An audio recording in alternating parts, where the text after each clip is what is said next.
Back to Prarthana's kids entertainments. അപ്പോൾ നമ്മളിവിടെ ഇന്നൊരു അടിപൊളി സേമിയ പായസമാണ് ഉണ്ടാക്കുന്നത്. അപ്പോൾ നമ്മളിങ്ങനെ പറഞ്ഞുണ്ടാക്കുന്നില്ല, അവിടുത്തെ കുട്ടപ്പനാണ്ടിരിക്കുന്നുണ്ട് കേട്ടോ.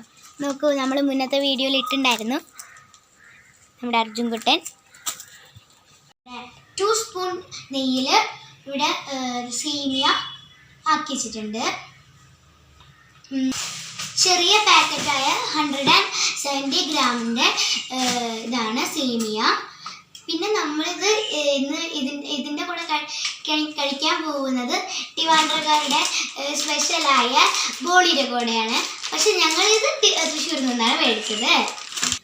1 ലിറ്റർ പാലും 1/2 ലിറ്റർ വെള്ളവും ഒഴിച്ച് തിളപ്പിച്ചെടുക്കണം.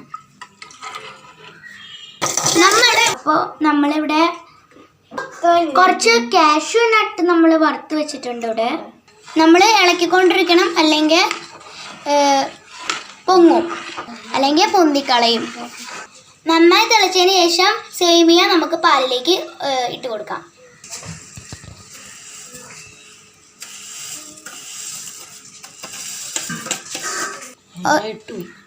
നമ്മൾ ഇവിടെ ഏലക്ക ഇടുകയാണ്. ഇത് നന്നായി ചെറുതായി പൊളിച്ചൊക്കെ കൊടുക്കണം, നല്ല ഫ്ലേവറിന് വേണ്ടിയിട്ടാണ്. പിന്നെ ഇടുമ്പോൾ നമ്മൾ അധികം പൊളിക്കരുത്. എന്താ വെച്ചാൽ നമുക്ക് ഇത് ചിലവർക്ക് ഇഷ്ടമില്ല, അത് നമ്മൾ എടുത്ത് കളയും. അതിന് വേണ്ടിയിട്ടാണ് ഇങ്ങനെ പൊളിക്കുന്നത്. ഇത് ഫ്ലേവർ മാത്രം നമുക്കിതിൽ കിട്ടിയാൽ മതി. 1/2 കപ്പ് ഷുഗർ എടുത്തിട്ടുണ്ട്, അത് നമുക്ക് ഇട്ട് കൊടുക്കാം. എന്നിട്ട് ഇളക്കി കൊടുക്കുക. പിന്നെ മധുരം നോക്കിയിട്ട് പിന്നെ ആഡ് ചെയ്യാം, ഇനി ആവശ്യമുണ്ടോയെന്ന്.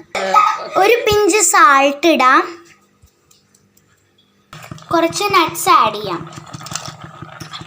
ഇത് കുക്കായിട്ടുണ്ട്. ഇനി നമുക്ക് ഇത് ഓഫ് ചെയ്യാം, ഇത് കവർ ചെയ്ത് വെക്കണം. അപ്പോൾ നമ്മുടെ പായസം പോലെ ഇവിടെ റെഡി ആയിട്ടുണ്ട്. അപ്പോൾ ഞാൻ ഫസ്റ്റ് ടൈമാണ് കഴിക്കുന്നത്. നമുക്ക് നേരെ വീട്ടിൽ കഴിക്കാം.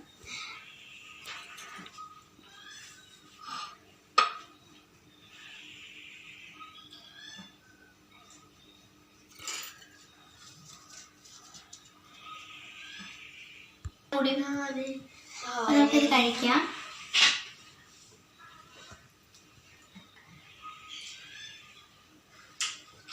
സൂപ്പറാണ് ഗൈസ്, നല്ല ടേസ്റ്റ് ഉണ്ട്. അപ്പോൾ എല്ലാവരും പായസം ട്രൈ ചെയ്യണം. അപ്പോൾ എല്ലാവരും അമ്മയുടെ അടുത്ത് പറഞ്ഞ് ഉണ്ടാക്കി കഴിച്ചോളൂ കേട്ടോ. ബൈ. അപ്പോൾ എല്ലാവരും സബ്സ്ക്രൈബ് ചെയ്യണം, ലൈക്ക് ചെയ്യണം, കമൻറ്റ് ചെയ്യണം. Bye bye bye.